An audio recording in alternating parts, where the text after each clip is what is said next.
The Valari hegemony had ruled the stars for 12,000 years, and in all that time, they had never known defeat at the hands of a younger species. Their empire stretched across 900 worlds, each one a jewel in the crown of their god-empress, and each one built upon the bones of those who had dared to resist them.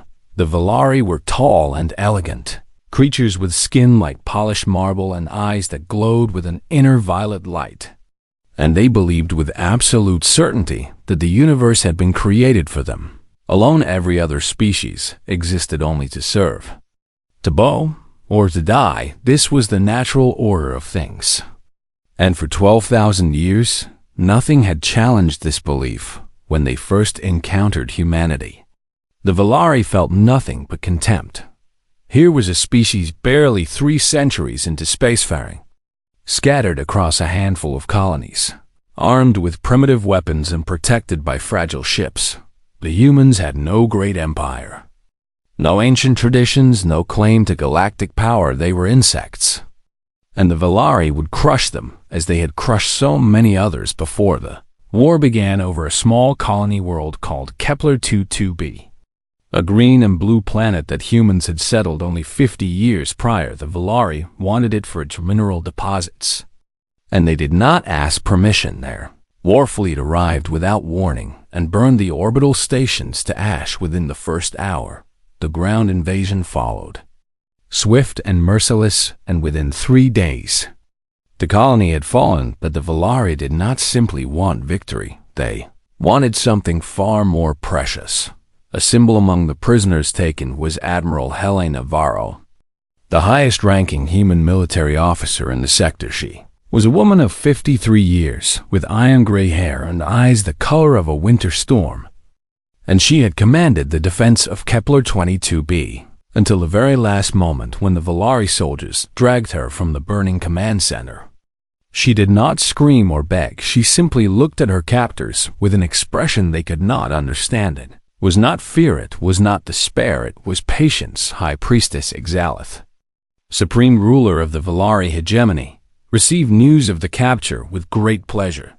She was ancient, even by Valari standards, her body preserved by technologies that bordered on the divine, and she had presided over more than 200 grand triumphs in her long reign. The Grand Triumph was the most sacred ritual of the Valari people. When a great enemy was defeated, their leader would be brought to the capital moon of Valaris Prime and paraded through the streets in chains. The crowds would gather in their millions to watch, to jeer, to throw refuse at the fallen ruler, and at the end of the procession, upon the great platform before the crystal throne, the prisoner would be executed as an offering to the God Empress herself.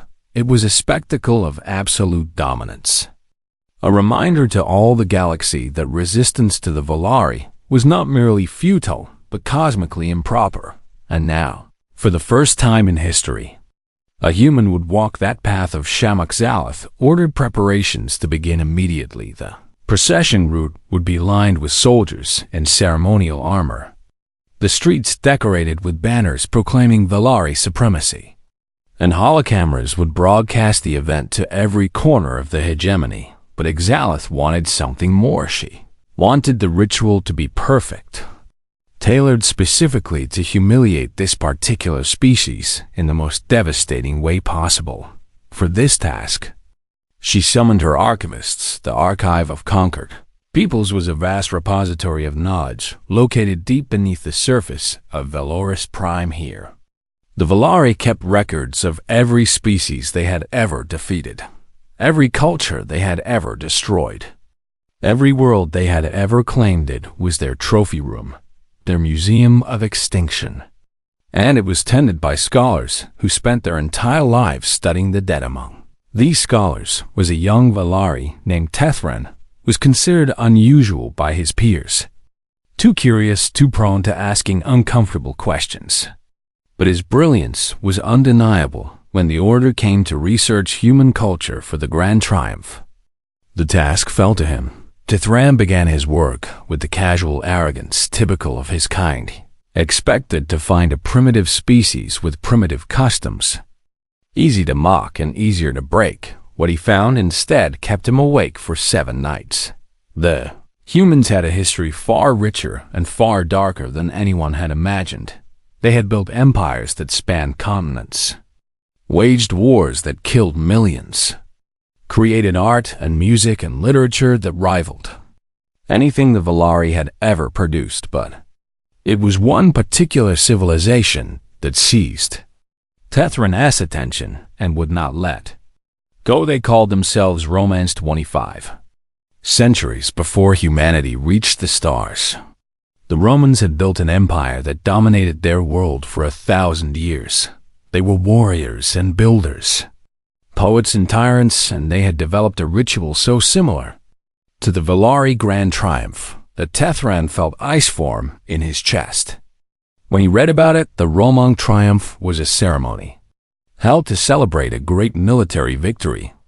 Victorious general would parade through the streets of Rome in a golden chariot, while the citizens cheered and walking in chains.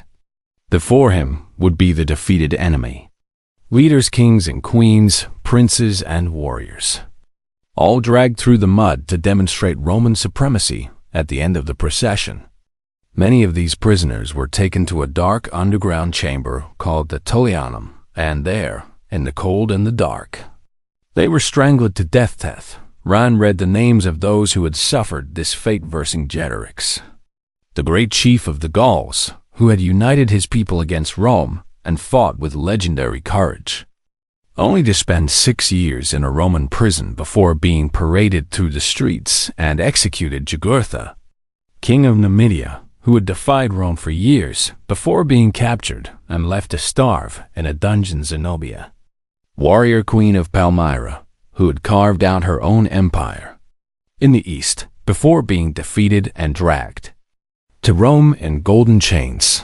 The humans knew this ritual. They had invented it. They had perfected it, and that was when Tethran noticed something that made his blood turn cold. He began to trace what happened after each Roman triumph, after each captured queen and defeated king, and he found a pattern that no Valari had ever seen. Every civilization that had humiliated Rome, every enemy that had made Rome suffer, had eventually been destroyed so completely that only Rome remembered their names. But that was not the terrifying part. The terrifying part was what Rome did with their enemies after the destruction. Rome did not simply kill them. Rome absorbed them. Rome took their gods and made them Roman gods. Rome took their technologies and made them Roman technologies. Rome took their people and made them Roman citizens, and then Rome grew stronger. Tethran sat alone in the archives, surrounded by the records of humanity's bloody past, and he understood something that High Priestess Exalith did not. The humans were not primitives stumbling into a war they could not win. The humans were the inheritors of something ancient and terrible, and by capturing Admiral Varro, by planning this grand triumph, the Valari had not demonstrated their power. They had awakened something that should have been left to sleep far away, in a cold cell beneath the crystal throne. Admiral Helena Varro sat in perfect stillness. She did not know that a young archivist was reading about her ancestors. She did not know that fear was beginning to spread through the halls of power, but she knew something that the Valari did not.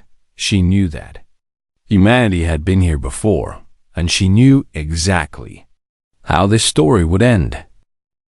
The fall of the Valari capital took exactly 17 hours. It was not a battle in any traditional sense. It was a demonstration. The Terran forces moved through the crystal streets with surgical precision, neutralizing defense points, capturing key installations, and securing government buildings without destroying them.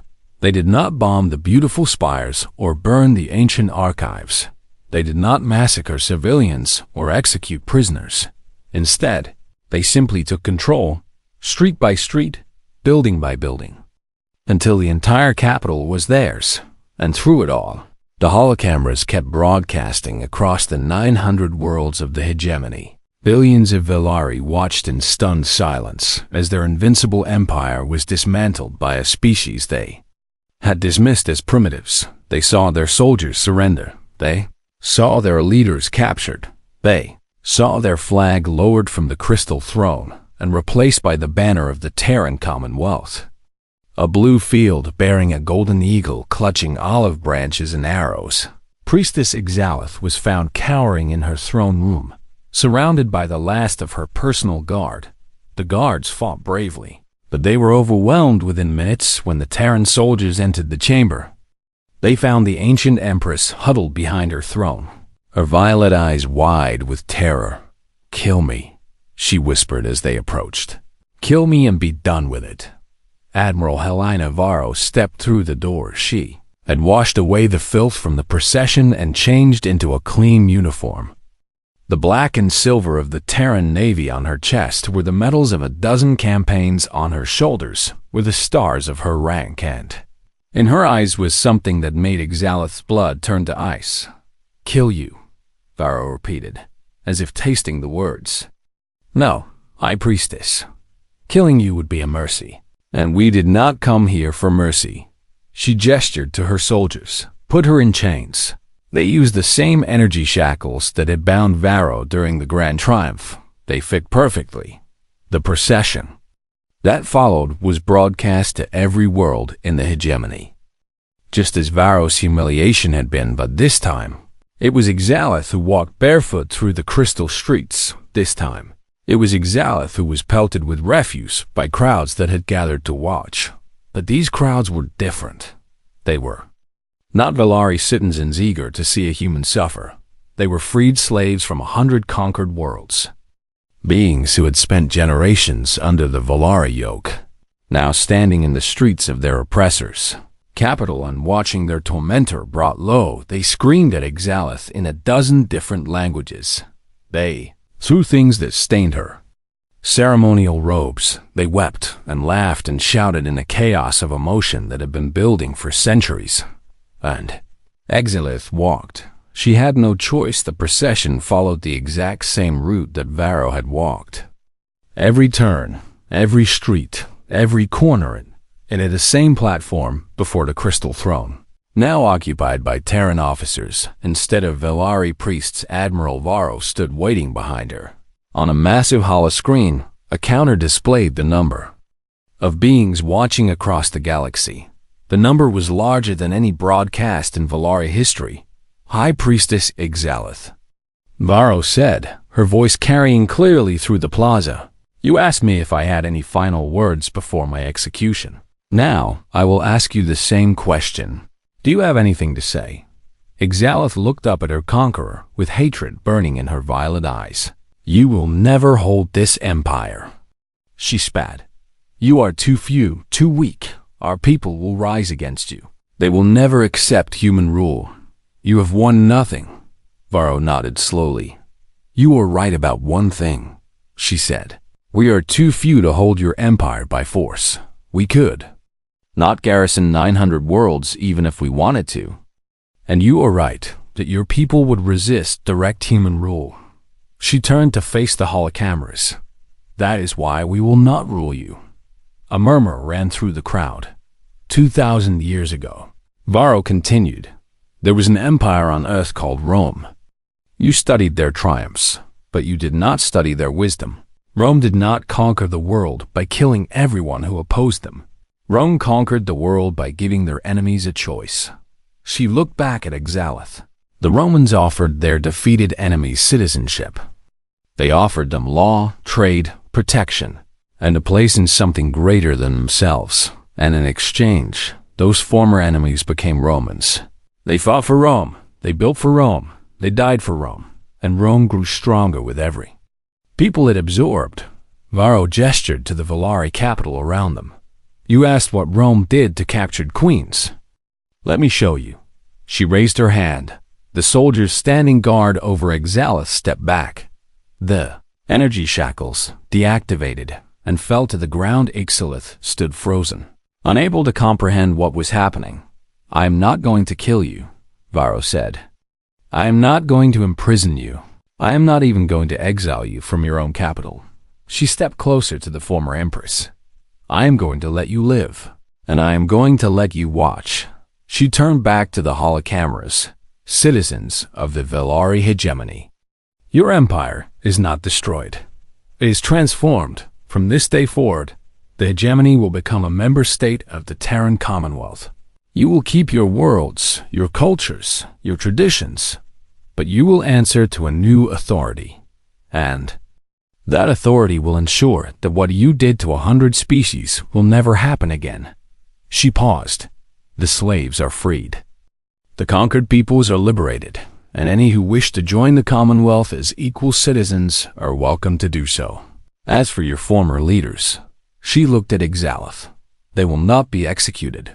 They will be given the opportunity to see the galaxy they created. They will work alongside the species they once oppressed, and they will learn, as Rome's enemies once learned, that there is no shame in becoming part of something greater. Exalith fell to her knees, not because anyone forced her to, but because her legs would no longer support her. She had expected death. Death, she could have understood death. She could have faced with dignity, but this was something far worse. This was irrelevance. This was absorption. This was the Roman way, and as she knelt on the platform, where she had planned to execute Helena Varro, Exalith finally understood what Tethran had tried to tell her. Humans did not simply defeat their enemies. They transformed their enemies into fuel for their own expansion.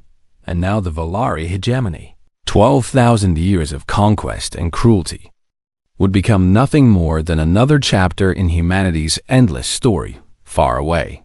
In the archives beneath the palace, Tethran watched the broadcast with tears streaming down his face. He did not know if they were tears of despair or tears of relief. Perhaps they were both, because he understood, better than anyone, that the Valari had not been conquered. They had been adopted, and nothing in the galaxy would ever be the same. Tethran could not sleep every time he closed his eyes. He saw the faces of dead queens and fallen kings, dragged through ancient streets while crowds screamed for their blood. He saw the dark chamber beneath the Roman hill, the Tullianum, where so many proud rulers had drawn their last breath, and he saw something else. Something that frightened him more than any execution. He saw what came after. The young archivist had spent 7 days, buried in human records, and what he had learned had shattered every assumption he had ever held about this supposedly primitive species. The Romans had not simply been conquerors. They had been something far more dangerous. They had been learners when Rome defeated the Greeks. They did not burn Greek books or destroy Greek temples. They studied Greek philosophy until Roman thinkers could debate with the greatest Greek minds. They adopted Greek gods and gave them Roman names. They took Greek art and architecture and made it the foundation of their own civilization. When Rome defeated the Carthaginians, their greatest enemies, they did not simply celebrate and move on. They dismantled Carthage stone by stone, salted the earth so nothing would grow, and erased the city from the map. But they kept the knowledge. They kept the trading routes. They kept everything useful and discarded everything else.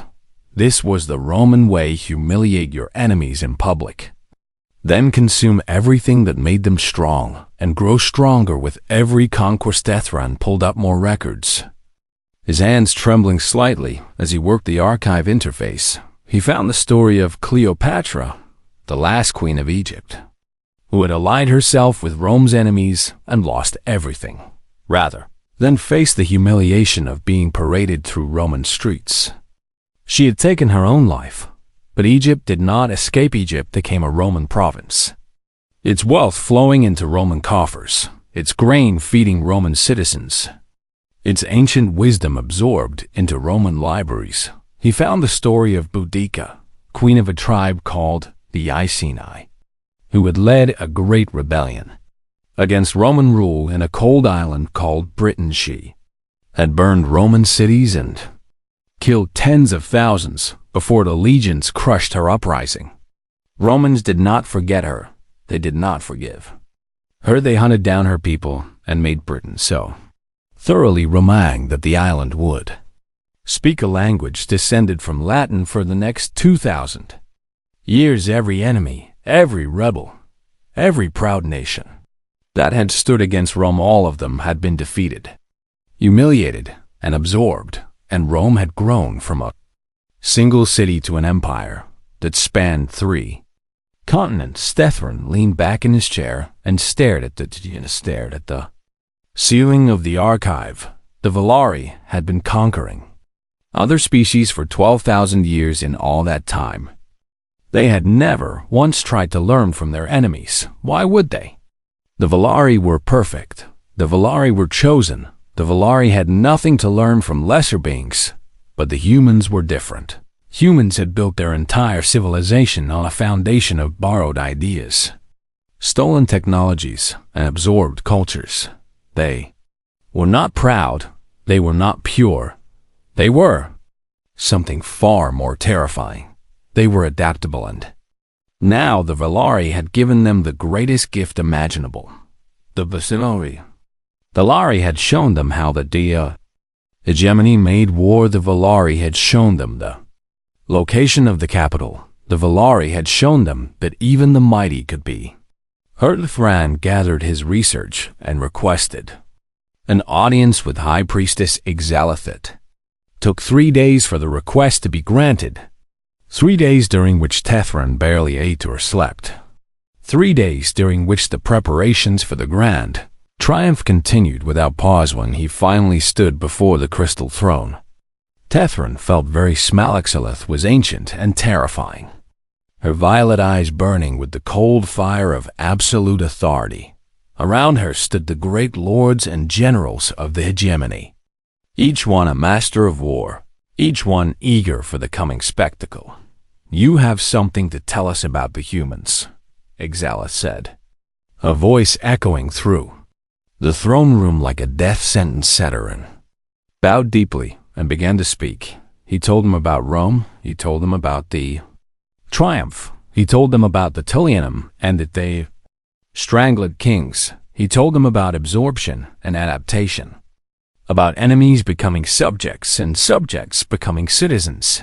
Told them about an empire that had fallen 1,500 years before humans reached the stars, yet whose shadow still stretched across everything humanity did. And when he was finished, he looked up at the High Priestess with fear in his eyes. "The humans already know this ritual," he said, his voice barely above a whisper. "They did not learn it from us. They taught it to themselves thousands of years ago. And every time they used it, they grew stronger. Every enemy they paraded through their streets became fuel for their expansion. And I truly believe, that by capturing Admiral Varro, we have made a terrible mistake." Silence fell over the throne room. Then Exalathet laughed. It was a cold sound, sharp and dismissive, and it echoed off the crystal walls like breaking glass. "You are young," she said, looking down at Tethran with something between pity and contempt. "You have spent too much time with your books and not enough time in the real world. These humans are primitives. Their ancient empire fell millennia ago. They have no great fleet, no powerful weapons, no vast territories. They are nothing compared to the hegemony." The lords and generals nodded in agreement, some of them chuckling at the foolish archivist who had wasted the High Priestess's time. But Tethran did not back down. "Empress," he said, and there was something in his voice that made the laughter stop. "Empires do not die. They sleep, and when they wake, they remember everything." Exalathet's eyes narrowed for just a moment. Something flickered across her ancient face. It might have been doubt. It might have been fear, but it was gone as quickly as it had appeared, replaced by the cold mask of absolute certainty. "The grand triumph will proceed as planned," she declared. "The human admiral will walk through our streets in chains. She will kneel before this throne, and she will die as all our enemies have died. This is the way of the Valari. This is the will of the God Empress, and no primitive species will change it." She waved her hand in dismissal. "Return to your archives, little scholar, and leave matters of war to those who understand them." Tethram bowed and retreated from the throne room, as he walked through the crystal corridors of the palace, he could not shake the feeling that he had failed, not just himself, but his entire species, somewhere deep beneath the palace, in a cell designed to break the spirit of the proudest prisoners. Admiral Helena. Varro sat in the darkness. She could not hear the conversation that had taken place above her. She could not know that a young archivist had tried to warn the Valari of their mistake. But if she had known, she would have smiled, because Helena Varro understood something that Exalith did not. She understood that warnings given to the arrogant were never heeded. She understood that empires fell not because they were weak, but because they believed themselves invincible. And she understood, with perfect clarity, that the Valari had just sealed their own fate. The grand triumph would proceed. The galaxy would watch, and humanity would show the stars what Rome had taught them about captured queens and conquered kingdoms in her cell. Alone in the dark, Admiral Varro began to plan. The day of the grand triumph dawned bright and cold on Velaris Prime. The capital moon had been transformed into a stage for the greatest spectacle in living memory. Banners of purple and silver hung from every building, each one bearing the symbol of the hegemony, and the streets were lined with soldiers in ceremonial armor that gleamed like mirrors in the pale sunlight. Billions of Valari had gathered along a procession route, packed so tightly together that they seemed like a single living organism. Billions more watched through holocameras positioned at every corner, every rooftop, every angle that might capture even a moment of the coming humiliation. The broadcast reached across the entire hegemony. 900 worlds fell silent as their screens lit up with images of the crystal spires of the capital, and in every corner of the galaxy, humans watched too. Admiral Helena Varro was brought from her cell in the hour before dawn. The guards who escorted her were the finest warriors of the hegemony, each one a veteran of 100 campaigns, each one chosen specifically for this honor. They expected to find a broken woman, thin and weak from weeks of captivity, ready to collapse before the crowds. What they found instead made some of them hesitate. Varro stood straight and tall, her gray hair pulled back from her face, her storm-colored eyes clear and focused. The weeks in the cell had taken their toll on her body, but something burned behind her eyes that the guards could not name. It was not madness, it was not despair, it was purpose. They bound her in energy shackles, the same kind that had been used on 1,000 defeated rulers before her, and they led her to the starting point of the procession. High Priestess Exalith awaited her there, seated on a floating throne that hovered above the crowd, surrounded by her most trusted advisors and generals. "Today," Exalith announced, a voice amplified to reach every corner of the capital and every screen in the hegemony, "we remind the galaxy of an eternal truth. Resistance to the Valari is not merely futile. It is an offense against the natural order, and all who commit this offense will suffer the same fate." She gestured toward Varro with one elegant hand. "Behold the human admiral, the highest authority of her species in this sector, brought low by the might of the hegemony. Today she will walk through our streets in chains. Today she will kneel before the crystal throne, and today she will die, as all enemies of the Valari must die." The crowd roared its approval. The sound was deafening, a wave of hatred and triumph that washed over Varro like a physical force. And then the procession began. Varro was forced to walk barefoot on the cold crystal streets, while the Valari threw refuse at her from both sides. Bioluminescent waste splattered against her prison clothes, staining them with colors that shifted and pulsed like living things. The crowd screamed insults in a language she did not understand, but their meaning was clear enough. She was Nothing, she was less than nothing. She was a symbol of humanity's weakness and the Valari's absolute dominance. But Varro did not weep. She did not beg. She did not even flinch. Instead, she walked with measured steps, her head held high, her eyes constantly moving. She counted the guards along the route and noted where they were positioned and where they were not.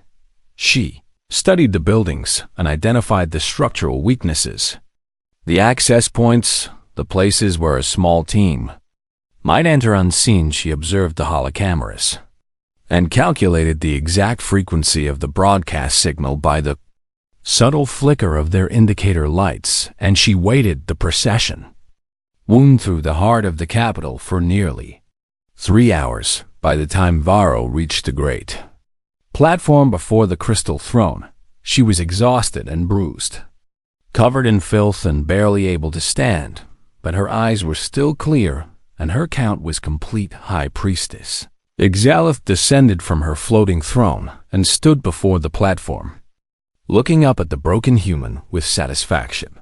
"Do you have any final words?" she asked, her voice carrying across the silent plaza and out to the billions watching. "Any plea for mercy? Any message for your primitive species?" Varro lifted her head. For a long moment, she simply looked at Exalith, studying her ancient face with an expression that the High Priestess could not read. Then she spoke. Her voice was hoarse from thirst and rough from disuse, but the holocameras caught every word and carried them across the stars. "My name is Helena Varro, Admiral of the Terran 7th Fleet." She paused, and in that pause, the entire galaxy held its breath. "You have made a mistake older than your species." Exalith's eyes narrowed. "You have shown humanity that you are cruel." The crowd began to murmur. "You have shown us your capital." The murmuring grew louder. "You have shown us that you can bleed." Exalith raised her hand to signal the executioner, but Varro was not finished. "I want you to know something," she said. And now there was iron in her voice, iron forged in a furnace 25 centuries old. "I want you to know that my people have been here before. We have stood in chains before tyrants who thought themselves invincible. We have walked through streets filled with enemies who screamed for our blood. And we have learned something that you never did." She looked directly into the holocamera closest to her. "Rome remembers." She smiled, and Rome always comes back in that instant.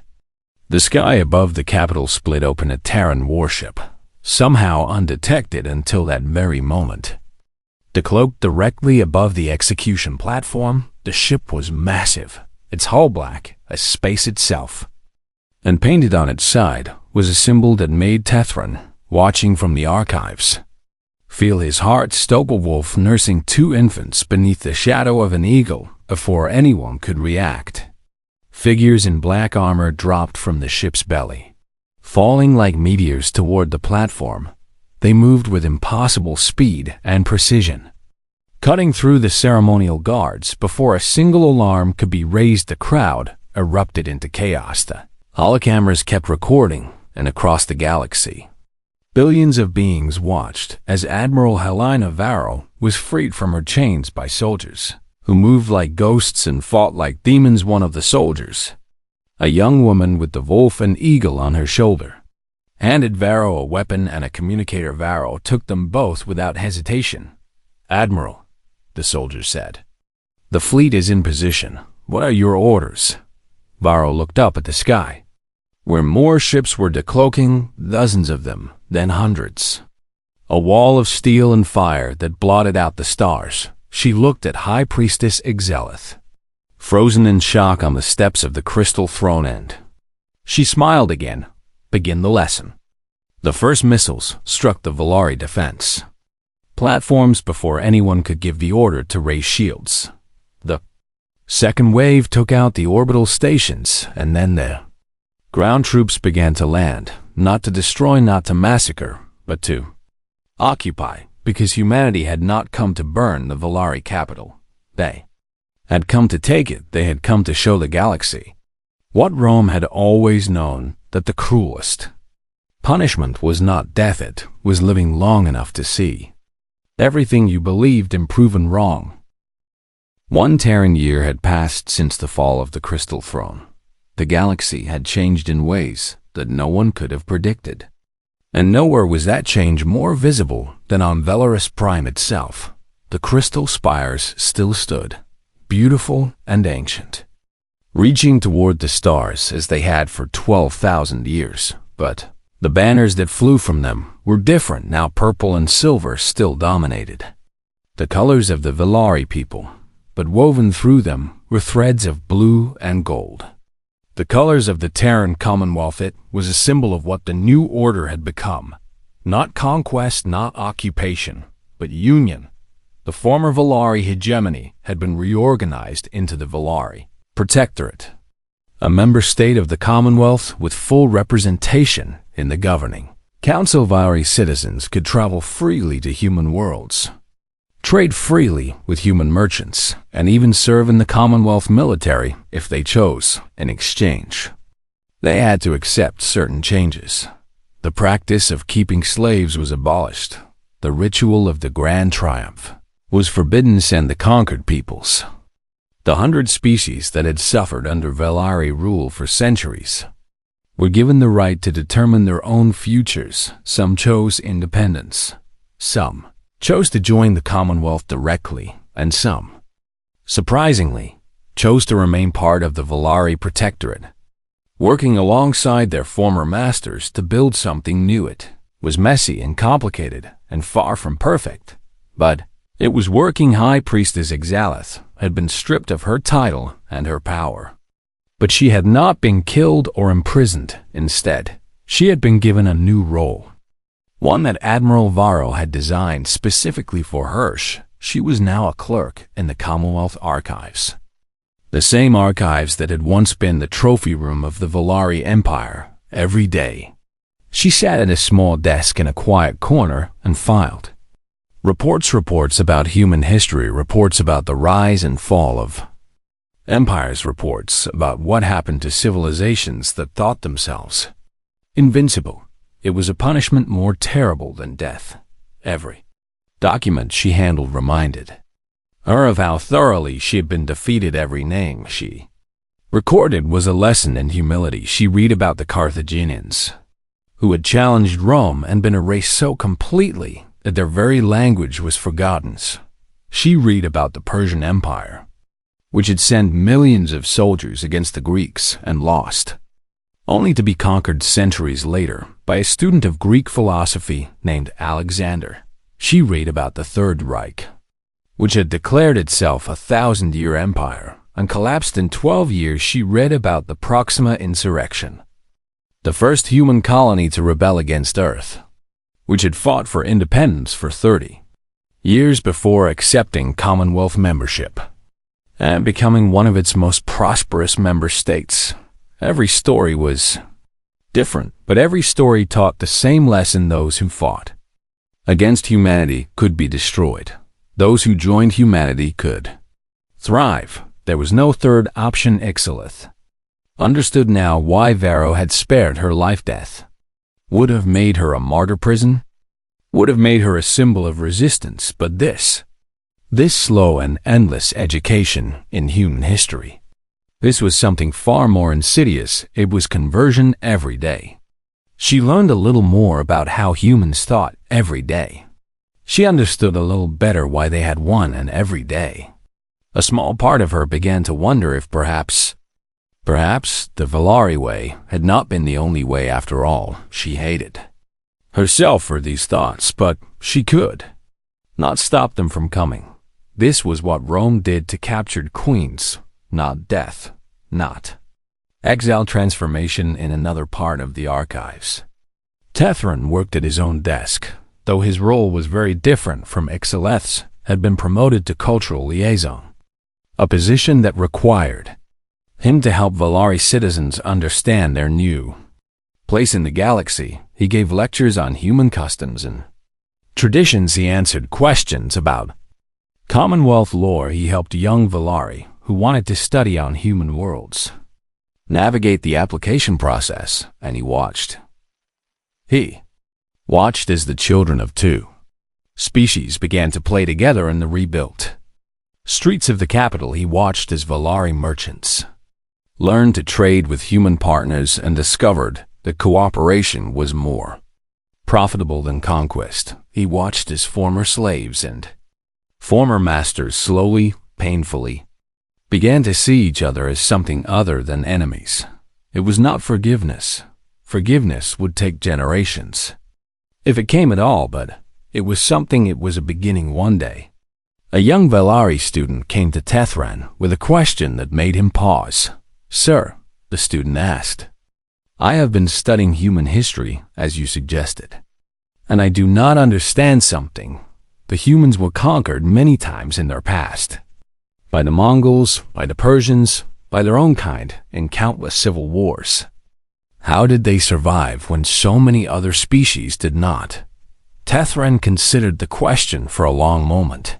"Because they learned," he finally said. "Every time they were defeated, they studied their conquerors. They adopted what was useful and discarded what was not. They became stronger through failure in ways that we never did." He looked at the student with eyes that had seen too much. "We believed that strength meant never changing, never adapting, never admitting that others might have something to teach us. The humans believed the opposite. They believed that strength meant growing, learning, absorbing, and that is why they won." The student nodded slowly. "Will we learn?" she asked. "Will the Valari become like them?" Tethran smiled. And there was something sad in that smile. "We already are," he said. "Every day that we live under their system, every lesson we learn from their history, every time we work alongside them instead of against them, we become a little more like them. That is the human way. That is what Rome taught them. And now they are teaching it to us." He paused. "In 1,000 years, historians will look back at this moment and they will not see a conquest. They will see a merging, two peoples becoming one. The Valari way fading into the human way until no one can remember where one ended and the other began." The student looked troubled. "Is that not a kind of death?" she asked. Tethran shook his head. "It is a kind of life," he said. "The only kind that lasts. Outside the archives." The sun was setting over the crystal spires of Valaris Prime in the streets below. Human soldiers walked alongside Valari civilians in the markets. Goods from 100 worlds changed hands in the schools.